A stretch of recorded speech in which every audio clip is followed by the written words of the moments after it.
เบิ่งพอเงินซานกับพี่น้องเนาะจักสิว่าได้ถือว่าสุดแหละพี่น้องเนาะสุดดีพี่น้องเลย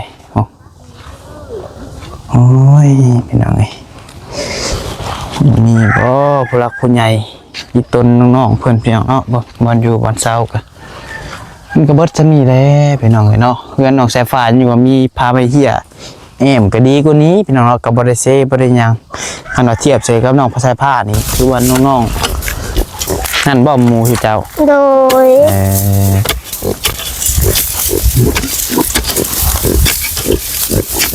เจ้าฝากมาให้เบาไล่แม่นบ่โดยให้เบาไล่เป็นสะพานบุญให้แต่มาซอยชุดเจ้านี่บ่โดยพี่ว่าชุดเจ้านี่ได้รับข่าวดีเนาะโดยเป็นยังไงความรู้สึกได้รับข่าวดีครั้งแรกบ่ครั้งแรกเลยบ่นี่โดยดีใจอยู่บ่ดีใจคือจะว่าสิได้รับข่าวดีสิมีคนซอยเรือเจ้าโดยฮะคือจะบ่เจ้าก็คือบ่คือบ่ถึง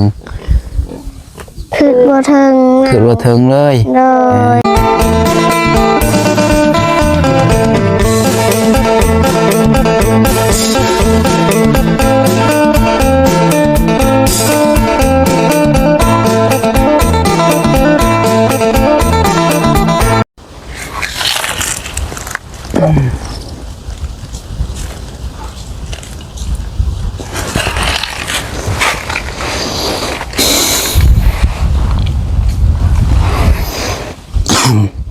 เอาเปิดภาพใหม่บันนี้ก็อยู่ทางพี่เด้อพี่น้องเด้อป่าทางดงอีกคือเก่าเมื่อนี้เนาะหลังจากที่ว่าไปเฮือนน้องสายฟ้ามาบางมื้อเช้านี้พี่น้องเนาะปั๊บแรงก็เข้ามารอบบ่ายพี่น้องเนาะเข้ามาหาทางสองไอ้น้องเฮือนเซว่าซั่นซะพี่น้องเนาะเข้ามาเยี่ยมน้องๆเพิ่นก่อนพี่น้องเอ้ยเอากับทักทายสบายดีเด้อสบายดีพ่อแม่พี่น้อง FC กันเบิดสุคนพี่น้องเนาะว่าสมองสุบอนบ่ว่าสิอยู่ฝั่งลาวฝั่งไทยและก็อยู่ทางต่างประเทศพี่น้องเอ้ยก็พบพ้อกันอีกเช่นเก่าเช่นเคยกับน้องปัดไซนะพี่น้องเนาะเอาพี่น้องเอ้ยมาเมื่อนี้ก็บ่ได้มีหยังเข้ามาดอกพี่น้องเนาะก็สิมาเยี่ยมยามเบิ่งทางน้องเพิ่นนั่นแหละพี่น้องเนาะว่ามื้อนี้เป็นจังไดพี่น้องเนาะกินข้าวกินน้ำกับยังพี่น้องเอ้ยมีคนเข้ามาหาหรือบ่เนาะมีคนมาแจ้งข่าวดอกข่าวดียังแล้วบ่หลังจากที่มีทีมงานเข้ามาหลายๆคนพี่น้องเนาะก็เป็นครั้งที่2ของน้องปัดไซที่ว่าเข้ามาหาน้องๆเพิ่นพี่น้องเอ้ยเมื่อวานนี้ก็เข้ามาแล้วเทื่อนึงพี่น้องเอ้ยเนาะก็แล้วก็ออกเมื่อพี่น้องเอ้ยมื้อนี้ก็เลยว่าที่เข้ามาเยี่ยมน้องๆเพิ่นอีกครั้งแล้วก็ที่ได้ออกเมื่อคือเก่าหั่นแหละพี่น้องแต่ว่าไปเบิ่งก่อนว่าพอจังเพิ่นมาแล้วบอกพี่น้องเนาะป้าผู้ใดพี่น้องจังได้กลับไปหาทางน้องๆเพิ่นพี่น้องจังได้ก็ฝากขอให้พี่น้องพิจารณานำเคสนี่เนาะแล้วก็ฝากเป็นกำลังใจให้แน่พี่น้องเนาะคนละ1 ไลค์ 1 แชร์พี่น้องให้เพื่อแชร์ออกไปหลายให้พวกเราผู้ใหญ่หลายคู่หลายคนเพิ่นเห็นพี่น้องเอ้ยเนาะโดยไปซะพี่น้องวันนี้เดี๋ยวเขาไปหาทางน้องเพิ่นก่อนเนาะมื้อนี้ก็มานำกันน้องเอ้ยเนาะสบายดีเด้อพี่น้องสบายดีบ่บี้โดยเพิ่นได้ขับไปแล้วบ่เขาไปอันนั้นจับกล้องให้เบาไรโอเคเดี๋ยวค่อยเข้าไปก่อนซะเด้อไปพี่น้องเนาะเดี๋ยวพาเข้าไปพี่น้องเอ้ยเบาไรแล้วแหละ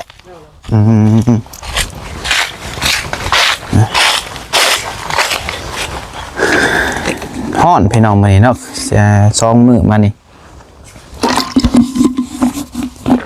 อากาศปีนี้จักว่าเป็นแนวใดพี่น้องเที่ยวฮ้อนเที่ยวหนาวอยู่เนาะ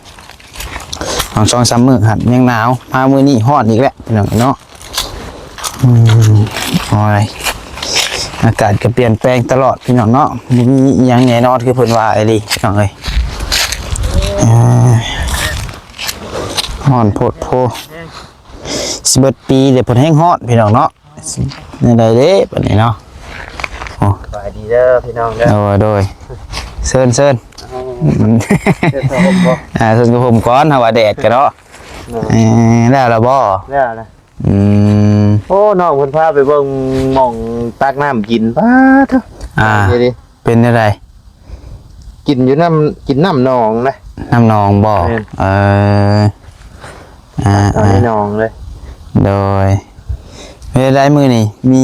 ยังเขามาแจ้งน้องเพิ่นบ่ ก็มีข่าวดีมาแจ้งน้องเพิ่นอยู่ ว่าสิสมทบเอาซะสิว่าจังซั่นก็ เปิด ได้ สมทบบ่ สมทบ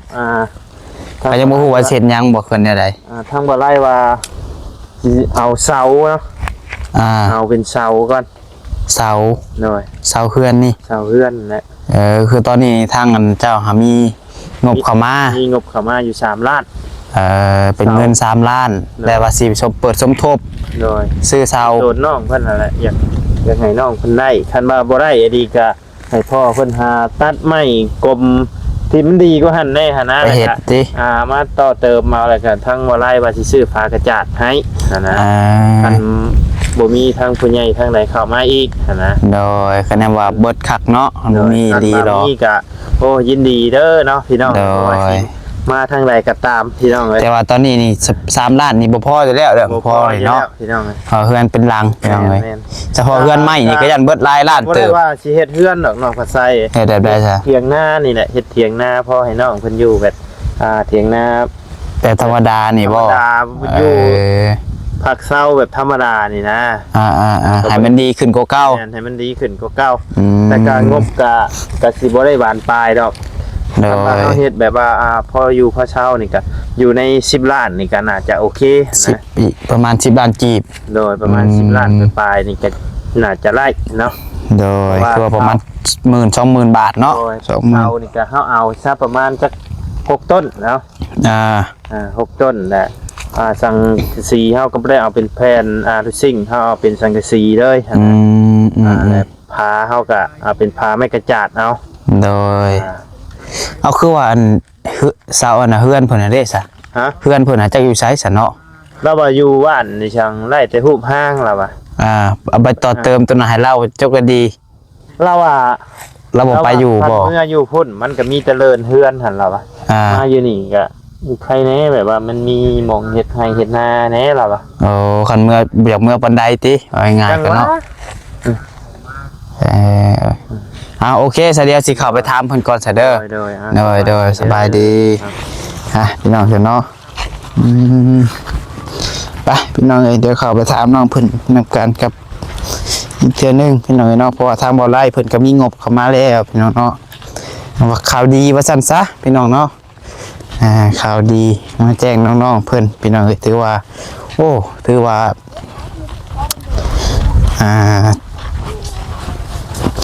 ได้รับรางวัลของขวัญส่งท้ายปีเก่านี่พี่น้องเนาะถือว่าโชคอับโชคก็ว่าแม่นพี่น้องเอ้ยใช่ทางน้องๆเพิ่นโอเคโอ้ยนี่แหละพี่น้องเอ้ยเนาะเฮือนซานก็ได้ก็จักสิว่าแนวใดพี่น้องเนาะทั้งเฮือนทั้งซานทั้งนาพี่น้องเอ้ยเจ้ไปเลยเนาะอันนี้ก็เป็นรถลาวพี่น้องเนาะรถแต่ว่าขี่บ่ได้แล้วพี่น้องเอ้ยรถอีห้างว่าซั่นซะเนาะขี่ก็บ่ได้คันเอาอีห้างขี่ได้ก็ยังบ่ใครพี่น้องเนาะอันนี้ห้างแล้วขี่ก็บ่ได้อีกพี่น้องเอ้ยเบิ่งพอเงินซานกับพี่น้องเนาะจักสิว่าได้ถือว่าสุดแหละพี่น้องเนาะสุดดีๆพี่น้องเอ้ยโอ้ยพี่น้องเอ้ยมีบ่ผู้หลักผู้ใหญ่อีตนน้องๆเพิ่นพี่น้องเนาะบ่อยู่บ่เซาก็มันก็เบิดซะมีแหล้วพี่น้องเอ้ยเนาะเพื่อนน้องสายฟ้าอยู่ว่ามีพาไปเฮียก็ดีกว่านี้พี่น้องเนาะก็บ่ได้เซบ่ได้หยังอันว่าเทียบใส่กับน้องภาษาผ้านี่ถือว่าน้องๆ2คนเพิ่นนี่สินักกว่าน้องสายฟ้าอีกพี่น้องเนาะแต่ก็ยังดีที่ว่าเพิ่นนี่ก็ยังมีพ่อแม่ก็อันนั้นพี่น้องเนาะ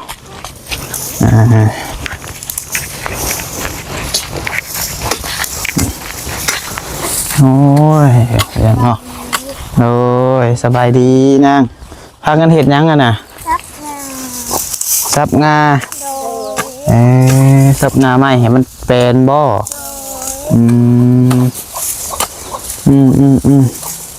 อนามัยว่าสั้นๆเนาะ สมเสย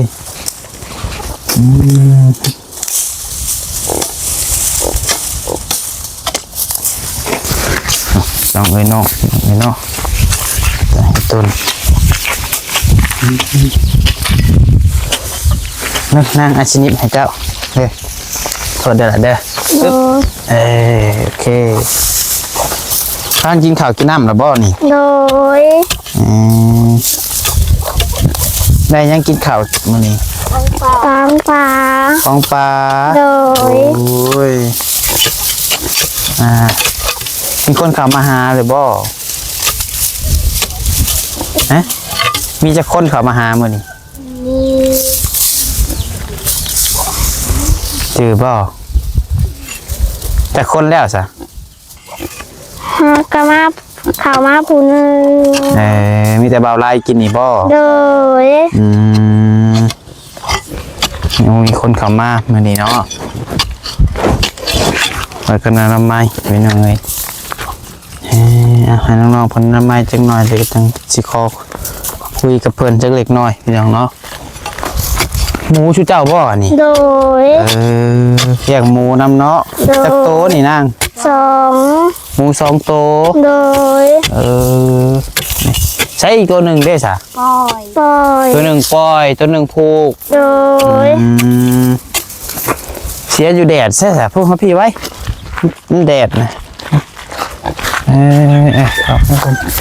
เห็ดอยู่ห่มตากแดดลาได้ไข่ได้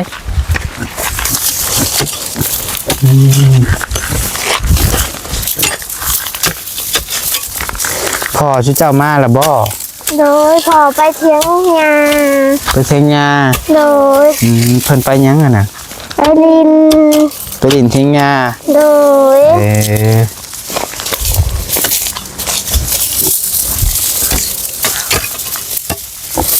น้องกำลังเอาความสะอาดเจ้าเมียนแต่น้องเมียนพกนั่งเลยให้มันเป็นเอาไว้จูดยามหนาวก็ได้นี่เนาะ โดย เอาไว้จูดข้าวดอกข้าวดาวนี่พี่น้องเลยหูจักอยู่บ่ข้าวดาว บจัก บ่จักครับ โดย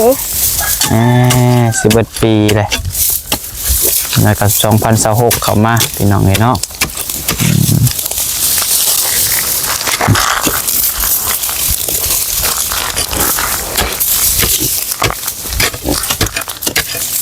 หมูก็2 โตติเป็ดไก่ก็หลายเติบบ่ บ่ได้ร้ายเป็นใด จักโตเป็ดไก่ชื่อเจ้า เป็ด6 โต เป็ด6 โต โดย ไก่เด้ ไก่บจักไม่ได้เลย แต่ก็สิหลายอยู่เนาะฮอด10อยู่จัก โดย กังไว้น้อง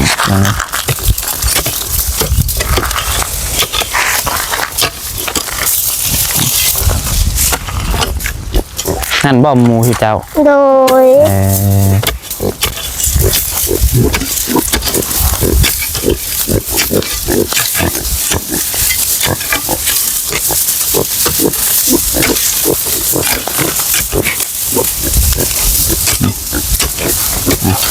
คือเบิ่งความดุของน้องๆเพิ่นเป็นยังไงเนาะมื้อนี้บ่ได้ไปหากินบ่มื้อนี้ บ่ คันพวกอ้ายบ่ได้เข้ามาหาเลยพากันไปหากินบ่แต่ละมื้อ โดย แต่กี้พากันไปหากินติ โดย ไกลบ่ชูจับไปแต่ละมื้อแต่ละเทื่อ ไก่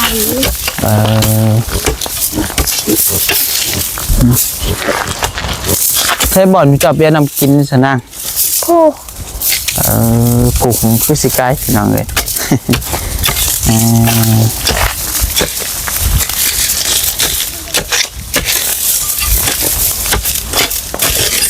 น้ำกินน้ำนองติ โดย เอามากระต้มอยู่บ่ซะ บ่ บ่ได้ต้มเลย โดย กินแบบน้ำน้องแบบนั้นเลย โดย ขุ่นเลยฮะ โดย คือบ่พากันต้มแน่ซะบ่เจ็บท้องบ่ บ่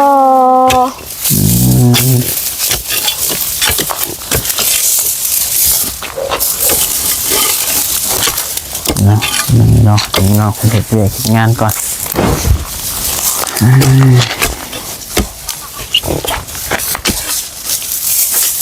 ฮ้อนมันนี่กับพี่น้องเนาะรู้จักก็ฮ้อนอยู่บ่ โดย น้องหยังก็น้องอึ้งผู้ใดก็ชื่ออึ้งผู้เอื้อย โดย น้องชื่อหยังก็ น้องตันชื่ออ้ายได้อยู่บ่ โดย อ้ายชื่อหยัง ชื่อบ่าวไซ ชื่อได้อยู่แล้วเนาะ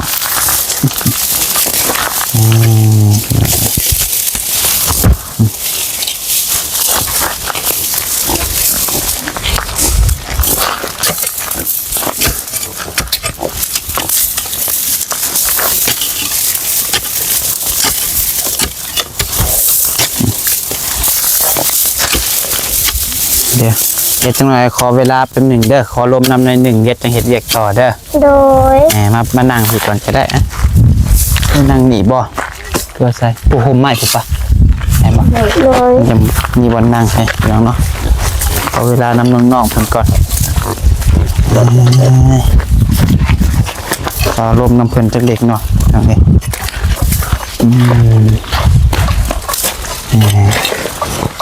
โอเคนั่งก็นั่งอะไรก็ได้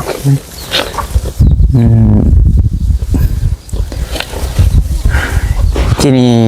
บ่ไล่เพิ่นเข้ามายังอ่ะนะ เขามาถาม ถามแนวใด ถามว่า เฮ็ดหยัง เฮ็ดหยังอยู่ ถามว่าเห็นยังอยู่ โดย ว่าเพิ่นมาแจ้งข่าวดียังบ่ โดยเพิ่นมาแจ้งข่าวดี ข่าวดียัง แม่ใหญ่ใจดีฝากเงินมาให้บ่าวไร่3 ล้าน ผากมาให้เบาไล่บ่คือผากมาให้ชุดเจ้า ฝากมาให้บ่าวไร่ แม่นบ่ โดย ให้เบาไล่เป็นสะพานบุญให้แต่มานซอยชุดเจ้านี่ โด บ่ ย พี่ว่าชุดเจ้านี่ได้รับข่าวดีเนาะ โดย เป็นจังได๋ความรู้สึกได้รับข่าวดีครั้งแรกบ่ครั้งแรกเลยบ่นี่ โดย ดีใจอยู่บ่ ดีใจ ใจ คือจะว่าสิได้รับข่าวดีสิมีคนซอยเรือเจ้า โดย ฮะคือจะบ่เจ้าก็คือบ่คือบ่ถึง คือบ่ถึง คือบ่ถึงเลย โดย ทางเพิ่นก็บ่อยากเข้าใจคำถามพี่น้องเนาะบ่คิดบ่ฝันว่าสิมีคนซอยติ โดย เพิ่นว่าเพิ่นสิเฮ็ดหยังให้เพิ่นได้เงิน3ล้าน เฮ็ดเพี เที ย ย ง ง เฮ็ดเถียงนา โดย สิ่งที่เจ้าต้องการที่สุดก็คือเฮือนคือว่าเถียงนาเนาะ โดย คันว่างบ3ล้านนี่เพียงพอบ่พอแล้วเพียงเนาะเสาอันนี้ได้ซะไม้ไผอันนี้ ไม่คอย ไม้เจ้าเองบ่ โด เป็น ย เสาที่เอามาเฮ็ดเถียงบ่คือว่ามาหยัง มาปะเมียน ว่าไว้ดารา โดย ยันว่าเสาพากันมาเฮ็ดเฒ่าเฮ็ดเถียง บอ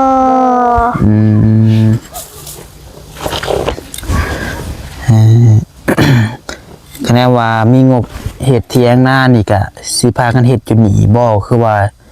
เอามาต่อเติมเฮ็ดอยู่เฮือนอยู่บ้านเจ้าบ่ตัวที่ว่าเฮือนที่ว่าเฮ็ดยังบ่แล้วอยากอยู่นี่คืออยากอยู่เฮือน อยากอยู่เพื่อน อยากอยู่เฮือนบ่ โดย เอ้าพี่นี่บ่ไรคือว่าเจ้าอยากอยู่นี่วะไผเว้าซะบ่อยากอยู่นี่ อยู่บ้านแน่อยู่พี่แน่ นี่อยู่บ้านแน่อยู่พี่แน่ โดย คันอยู่เฮือนน่ะเป็นดินของเจ้าเองบ่ โดย เฮือนน่ะที่ว่าตั้งขึ้นน่ะเฮ็ดยังแน่แล้ว มีที่ว่าเพิ่นเฮ็ดหั่นนะเฮือนไม้นี่บ่ โดย เพิ่นเฮ็ดแนวใดแน่มุงหลังคาและ โดย ผาแอมและ เอ็มพาไม่ต้องกรุง แอมผาใบตองกง โด ห ย น้าต่างประตูมีและ โบมี ยังบ่มี โดย แล้วยังไงก็ยังบ่ทันแล้วนะเฮือน โด เนาะ ย ยังบ่ทันได้ขึ้นไปอยู่ โดย แต่อยากถามเรื่องนี้สมมุติว่ามีงบเข้ามาแต่จุเจ้าสิให้เอาไปต่อเติมให้เฮือนอยู่ในบ้านบ่คือเอาเฮ็ดเถียงนาอยู่นี่เฮ็ดใหม่ ฮะ ต่อเติมอยู่บ้าน อยากต่อเติมอยู่บ้าน โดย ต่อเติมอยู่บ้านแล้วบัดนี้อยู่หน้านี่เด้ซะสิพากันเขามาอยู่บ้านบ่ได้บ่บัดนี้ บอ บ่ อ้าว มาอยู่คือเก่า มันอยู่พี่คือเก่า โดย อ้าวคันสิมาอยู่พี่คือเก่าเจ้าก็ต้องเฮ็ดอยู่พี่และคะแนนบ่เฮ็ดสิพากันอยู่พี่ประจำกะ เที่ยวมา อยากเที่ยวเมื่อเที่ยวมา โดย ปะเป็ดปะไก่ อืม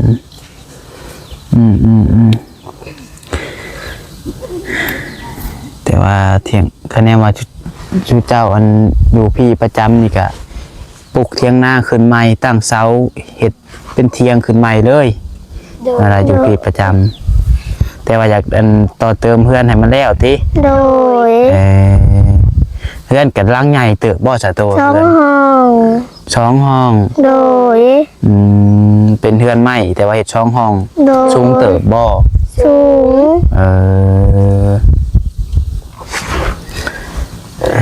เป็นหนังเนาะเพื่อนก็อยากต่อเติมเทียงหน้าก็อยากได้ว่าซั่นซะเนาะ โด โด ย ย ไกลเติบบ่เทือนน่ะ โดย แต่ เมื นี่ องใหม่อาจจะพร เพื่อนหาอยู่อาจสะพร โดย อาจสะพ บ้านดง ร นางงาม ไปอีกไกลบ่คันขี่รถไปนี่ ไก่ ประมาณจักชั่วโมงฮอด หมวดจัก คือเจ้าเมื่อแต่ละเทื่อหาได้ซะสมมุติว่าเมื่อแต่เช้าๆนี่จักโมงฮอดประมาณจักชั่วโมงสมมุติว่าตื่นนอนปุ๊บเนาะออกมาแต่นาแล้วเข้าเมื่อบ้านนี่สวยบ่ฮอด สวย แสดงว่าไกลแห้งใช่เนาะ โดย ฟังเบาเลยพี่น้องเอ้ยอยากได้เทียงนาก็อยากได้เฮือนก็อยากได้พี่น้องเนาะเคยกินอยู่บ่เผลอ บอกเคย ฮู้จักบ่เผลอ ผู้จะซื้อมัน ฮู้แต่ชื่อมัน โดย แต่ว่าเคยกิน โด โด ย ย อยากอยู่บ่ อยาก อยาก เดี๋ยวมื้อหน้าเด้ออาสิเอามาฝากเด้อ โดย มื้อนี้อ้ายบ่ได้เอาหยังมาฝากซ้ำมื้อนี้อ้ายพาวอ้ายมาแต่เวียกอยู่ดงเห็นเนี่ยเลยแวะมาหาชุเจ้า โดย มาแบบมาสายฟ้าแลบกับแม่นพี่น้องมื้อนี้เนาะเลยบ่ได้มีหยังติดไม้ติดมือมาอย่าให้มามื้อหน้าอ้ายสิซื้อเผลอมาฝากเด้อ โดย บ่ได้ไว้ว่าซื้อดอกพี่น้องเอ้ยอยู่ห้านอ้ายขายเผลอแม่อ้ายคนขาย โด โด ย ย อย่าเสียมาให้ชุเจ้ากินเด้อบ่เคยกินจักเทื่อนี่ โดย เป้าอีหลี โดย มีได้ซะ มี เคย มีนี่เคยกินอยู่ โดย แต่เพื่อก็เปียกนี่เพื่อกิน โดย โอ้ยพี่น้องเนาะแม่นใจตนผู้บ่เคยกับบ่เคยอีหลีพี่น้องเนาะนอกจากเพ้อแล้วชูเจ้าอยากกินหยังฮะสิ่งที่ว่าชูเจ้าอยากขนมข้าวต้มบ่ โดย โดย ขนมนุ่มเนยเคยกินอยู่บ่ขนมนุ่มจังนี้กะ บอกเคย ฮะว้าบ่เคยกินอยู่เล็กน้อยว่า โดย เจ้าบ่ได้สู้กินหลาย โดย พี่น้องเอ้ยเนาะเอามีแต่ว่าสู้ๆเด้อซะเด้อ โดย เดี๋ยวอ้ายสิออกไปเวียกต่อก่อนบัดนี้เด้อ โดย เดี๋ยวเข้ามามื้อหน้าอ้ายสิเข้ามาเยี่ยมยามไปเสียวเพิ่มมาผากเด้อ โดย ไปซะสบายดีล่ะ สบายดี โอ้ยไปพี่น้องเดี๋ยวน้องปัดไส้ก็สิได้ออกไปเวียกก่อนพี่น้องเอ้ยวันนี้เข้ามาเยี่ยมยามน้องเพิ่นครั้งที่2เนาะ โดย มาอ้ายคอยไม้นี่เฮ็ดเวียกเด้อ โดย บ้านพี่น้องเอ้ยบันนี้เนาะมีแต่ว่านั่นน่ะแหละพี่น้องน้องจะมีผู้รับผู้ใหญ่จากช่วยเหลือทางน้องๆเพิ่นก็ยินดีเด้อพี่น้องเด้อเนาะน้องปัจจัยก็หับเป็นสะพานบุญให้พ่อแม่พี่น้อง FC ทุกคนพี่น้องเอ้ยแต่ว่าสำหรับคลิปนี้ก็สิได้ขอลำลาไปก่อนเนาะอยู่ดีมีแฮงเบิดสุขสุขคนพี่น้องโชคมันร่ำรวยเฮงๆรวยๆปังๆเอาผิดพลาดประการใดก็ขอโทษขออภัยนำในลายกับอีต้นพี่น้องเนาะมันก็สุดจำนี้แหละพี่น้องเนาะเพียงแต่ว่าน้องๆเพิ่นก็เป็นผู้หญิง2คนอยู่กับพ่อกับแม่กลางป่ากลางดงพี่น้องเนาะป่าซ่าอีกได้พี่น้องบ่ว่าป่าธรรมดาเฮือนซานก็สิเซสิล่มคือเห็นนั่นแหละพี่น้องเอ้ย เอาบางเทื่อมีผู้รักผู้ใหญ่เข้ามาเฮ็ดคลิปนี้อยากช่วยเหลือทางน้องๆเพิ่นก็ฝากพิจารณานำพี่น้องเนาะเป็นอีกหนึ่งเคสที่ว่าน่าสงสารหลายพี่น้องเอ้ยเอาสำหรับคลิปนี้ขอลาไปก่อนเด้อทางเด้อสุขมาร่ำรวยเฮงรวยปังๆอยู่ดีมีแฮงบ่สุขสุขคนแต่นี่ขอกล่าวว่าสบายดี